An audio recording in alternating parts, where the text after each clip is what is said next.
నమస్తే, welcome to our channel. నేను పద్మిని, ప్రస్తుతంతో పాటు సోషల్ యాక్టివిస్ట్ కృష్ణకుమారి గారు ఉన్నారు. మాట్లాడతాం. మేడం నమస్తే. మేడం, కొండా సురేఖ గారి అంశం మరొక్కసారి తెర మీదకి వచ్చింది. ఎందుకంటే వాళ్ళ గురువారం కోర్టులో దీనికి సంబంధించినటువంటి వాదనలు ప్రతివాదనలు అనేది వినిపించడం జరిగింది న్యాయస్థానం ముందు. అయితే నాగార్జున గారు మరొక్కసారి కూడా ఆవిడ శిక్షార్హురాలు, క్షమాపణ చెప్పటము, పోస్టులు పెట్టడం కాదు, శిక్ష ఖచ్చితంగా ఆవిడకి పడాలి అని చెప్పి ఆయన అభిప్రాయాన్ని వ్యక్తం చేయడం జరిగింది. అలాగే ఆవిడ కూడా కేటీఆర్ గారి మీద చాలా గట్టిగానే విమర్శల్ని గుప్పించారని చెప్పుకోవచ్చు. ఇటు మరొక్కసారి నాగార్జున గారి కుటుంబానికి మరొకసారి ఇంచుమించుగా క్షమాపణ చెప్పిన రీతిలోనే స్పందిస్తూ కేటీఆర్ చేసినటువంటి ట్రోలింగ్స్ ఏవైతే ఉన్నాయో, వ్యాఖ్యలు ఏవైతే ఉన్నాయో, వాటికి తీవ్ర మనస్తాపానికి గురైనటువంటి నేను అట్లా మాట్లాడాల్సి వచ్చేసింది, బై మిస్టేక్ అలా మాట్లాడాల్సి వచ్చింది అని చెప్పి. బట్ కేటీఆర్ గురించి చేసినటువంటి వ్యాఖ్యలు మాత్రం వెనక్కి తీసుకోవట్లేదు. ఆయన ఖచ్చితంగా ఆయనకు శిక్ష పడుతుంది, శిక్ష పడేలాగానే నేను చాలా ప్రయత్నిస్తానని చెప్పారు. అలాగే సీతక్క మీద చేసినటువంటి ట్రోలింగ్స్ ని కూడా ఆవిడ ఈ సందర్భంగా గుర్తు చేయడం జరిగింది. మరి ఈ మొత్తం అంశం మరొక్కసారి తెర మీదకి వచ్చింది, మరొక్కసారి నిప్పులు జరిగారు. కొండా సురేఖ గారు చల్లారిందిలే అనుకుంటే మళ్ళీ వచ్చింది సీన్ లోకి. ఎట్లా చూడొచ్చు ఈ అంశం? ఇవి చల్లారేవి కాదండి, ఇవి సంవత్సరం అవుతుంది ఎలక్షన్లు అయ్యి దగ్గర 11 నెలలు. ఇంకో 4 సంవత్సరాలకు మళ్ళీ ఎలక్షన్స్ వస్తాయి. ఎలక్షన్స్ వచ్చే వరకు ఇలాగే నడుస్తుంది. ఎందుకంటే కేటీఆర్ వాళ్ళు తెలంగాణ మా సొత్తు అనుకున్నారు, మా జాగీరు అనుకున్నారు, నీళ్లు నిధులు నియామకాలు మా ఇంటి కోసమే అనుకున్నారు అన్నట్లుగానే ప్రవర్తించారు.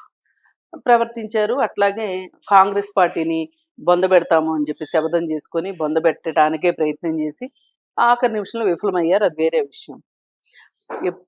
బీజేపీ పార్టీతో చేరి కాంగ్రెస్ ని బొందబెట్టాలని చూశారు. కానీ ఆ బీజేపీ తమనే మింగే అయిపోతుంది అని అర్థం చేసుకుని కొంచెం కాంగ్రెస్ పార్టీకి రిలాక్సేషన్ ఇచ్చేసరికి కాంగ్రెస్ పార్టీ పుంజుకుని అధికారంలోకి వచ్చారు. ఈ అధికారంలోకి వచ్చిన తర్వాత మరి ఈ అక్కస్ ఎట్లా తీరాలి, ఈ కోపము ఉక్రోషం ఎట్లా చల్లారాలి? కానీ మొదట్లో బాగా డల్ అయిపోయారు. కేసీఆర్ అస్సలు అంతు పొంతు లేరు, అత్తాపత్తా లేరు. కేటీఆర్ కూడా అలా స్తబ్దుగా అయిపోతే హరీష్ రావే కొంచెం పైకి మాట్లాడడం మొదలెట్టారు. కానీ ఒకానొక సందర్భంలో బీజేపీ వాళ్ళు ఎప్పుడైతే ఈ గవర్నమెంట్ పడిపోద్ది అన్నారో, వాళ్ళ దగ్గర నుంచి డైలాగ్ తీసుకొని కేటీఆర్ కూడా ఇంకా ఉధృతంగా దాన్ని బయటికి తీసుకొచ్చారు. ఇది కూలిపోయే ప్రభుత్వం, ఈ వీళ్ళు చెప్పిన గ్యారంటీలు వీళ్ళు అమలు చేయలేరు, రేవంత్ రెడ్డి వల్ల అసలు కాదు, ఈ గవర్నమెంట్ కూలిపోద్ది అంటే సహజంగా అధికార మార్పిడి జరిగినప్పుడు కొంతమంది గోడలు దూకే వాళ్ళు ఉంటారు. అలాంటి వాళ్ళని చేర్చుకోవాలని చెప్పి రేవంత్ రెడ్డి మరి నిజంగానే తన ప్రభుత్వానికి ఏమన్నా ఇబ్బంది వస్తుందేమోనని వలసల్ని ప్రోత్సహించాడు.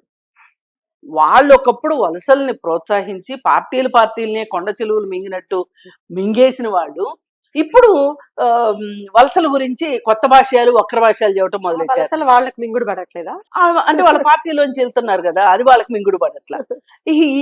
ఈ పోరులో ఏం చేశారంటే కేటీఆర్ వాళ్ళు కాంగ్రెస్ కు సంబంధించిన మంత్రులు ఎవరేం చేసినా ఏదో ఒక దిక్కుమాలిన వ్యాఖ్యానాలు చేయటము, వాళ్ళని అవమానించటము, వాళ్ళని విమర్శించటము, వాళ్ళు చేస్తున్న పనులు ప్రజల్లోకి సరిగా వెళ్ళనివ్వకుండా అడ్డుకట్ట వేసే విధంగా వాళ్ళు ఒక వ్యూహాన్ని రచించుకున్నారు. ఇప్పుడు సీతక్క గారి మీద దారుణమైన వ్యాఖ్యలు. ఇప్పుడు మొత్తం మంత్రివర్గంలో రేవంత్ రెడ్డి తరువాత ధాటిగా ధీటుగా పనిచేసే మనిషి, మాట్లాడే మనిషి, నిరాడంబరంగా ఉండే మనిషి సీతక్క. డెఫినెట్లీ. అయితే సీతక్కకి చాలా పబ్లిక్ ఇమేజ్ ఉంది, చాలా ప్రజాదరణ ఉంది. ఆమెకి ఇక్కడే కాదు, ఆంధ్రప్రదేశ్ లో అభిమానులు ఉన్నారు. దాన్ని అడిగితే ఆమె అప్పుడు రాహుల్ గాంధీతో కలిసి పాదయాత్ర చేస్తున్నప్పుడు రాహుల్ గాంధీ చాలా రోజుల పాటు మరి ప్రజాదరణ ఉంది కాబట్టే ఆవిడ్ని పక్కన పాదయాత్ర చేయించుకున్నారు. అయితే అలాంటి వాళ్ళు మాకు గిట్టరు, ఎందుకంటే వాళ్ళ వల్లే కదా మా అధికారం పోయింది అని. మనము నీళ్లు నియామకాలు మొత్తం మన ఇంటికి దారి మళ్ళించుకున్నామని తెలంగాణ ప్రజలకు కోపం వచ్చింది అనుకోవట్లే.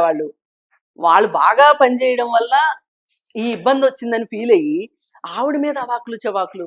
సోషల్ మీడియా తీస్తే చాలు దరిద్రపు కొట్టు పోస్టులు. సీతక్కని ఆమె బాడీ షేమింగ్ చేసి, ఆమె ఒక ఎస్టీ మహిళ, ఆమె చదువుకుని నక్సలైట్లోకి అజ్ఞాతవాసంలోకి వెళ్ళి మళ్ళీ బయటకు వచ్చి పట్టుదలగా యూనివర్సిటీలో చేరి పిహెచ్డి చేసింది ఆవిడ. ఆ మామూలు విషయం కాదు, మామూలు విషయం కాదు. మామూలుగా ఇలాంటి షోకులు చేసుకుని తిరిగే షోకిల్లాలకైతే అయ్యే పని కాదు అది. కరెక్ట్. ఆమె చాలా గడ్డు పరిస్థితులు, తినటానికి తిండి లేని పరిస్థితి నుంచి ఆమె ఆ విధంగా విరోచితంగా కష్టాలను ఎదుర్కొని ఆమె పైకి వచ్చింది. ఆమెని అవాకులు చవాకులు, బాడీ షేమింగ్, ఇంకా ఎటువంటి బాడీ షేమింగ్, మాటలు, పైగా చేస్తున్న పనులు. అసలు కరోనా టైంలో ఈ మగ మహారాజులందరూ ఏసీ రూముల్లో కూర్చుని ఇంట్లో కూర్చున్నప్పుడు ఆవిడ బండి మీద సరుకులు సామాన్లు వేసుకొని వెళ్ళి, బట్టలు తీసుకొని వెళ్ళి అటవీ ప్రాంతాలకు వెళ్ళి, గిరిజన ప్రాంతాల్లోకి వెళ్ళి ఇచ్చింది. ఆవిడని ఎవరు మర్చిపోతారు? కానీ ఆవిడ్ని బాడీ షేమింగ్ చేయటం ద్వారా మరి ఆమె ప్రతిష్టను దెబ్బతీయాలని చూశారు. ఇది తప్పు కదా. మరి ఇది అయిపోయింది, నీచం. ఇది అయిపోయిన తర్వాత కొండా సురేఖ, ఆయన రఘునందన్ రావు, వీళ్ళిద్దరూ కలిసి ఒక సభలో, చేనేత కార్మికుల సభలో మాట్లాడుతున్న సందర్భంలో ఒక చేనేత దండని ఆవిడికి ఇచ్చాడు, మీరు వాళ్ళ సంక్షేమం కోసం పనిచేయండి అని. దానిపైన బూతురాతలు, ఎగతాళిలు చేస్తే ఆవిడికి కోపం వచ్చింది. ఆవిడకి కోపం వచ్చి ఆమె కలకత్తా కాళ్ళలాగా విరుచుకుపడింది. ఈ విరుచుకుపడి ఆ ఆవేశంలో ఆమె కాస్త డీవియేట్ అయ్యి నాగార్జున కుటుంబం మీద కూడా దీన్ని కాస్త నోటిపారుదల చేసింది. చేస్తే సరే, అటు నాగార్జున కావచ్చు, మామూలుగా అయితే నాగార్జున పెద్దగా స్పందించడు. ఏమని మాట్లాడుకుంటారో మాట్లాడుకోండి. ఇప్పుడు వేణుస్వామి అంత వ్యాఖ్యానం చేశాడు నిజానికి, అదే ఇంకొకరికి ఎంత కోపం వస్తుంది, పట్టించుకోలే. కానీ ఇక్కడ మట్టుకు కేటీఆర్ ప్రోద్బలంతోనే నాగార్జున కూడా స్పందించాడు. నాగార్జున ఇంత పట్టుదల పట్టడం వెనక కేటీఆర్ హస్తం ఉంది అనేది చాలా మంది అనుకుంటున్నారు. అయితే ఇంకా నాగార్జునకి ఆవిడ సమాధానం చెప్పింది. ఆమె కేటీఆర్ విషయంలో మటుకు నేను అన్నదానికే కట్టుబడి ఉంటా అని ఆవిడ కూర్చుంది. సరే, పన్ను నష్టం దావాలేశారు, ఆయన 100 కోట్లకి ఈయన 100 కోట్లకి వేశారు.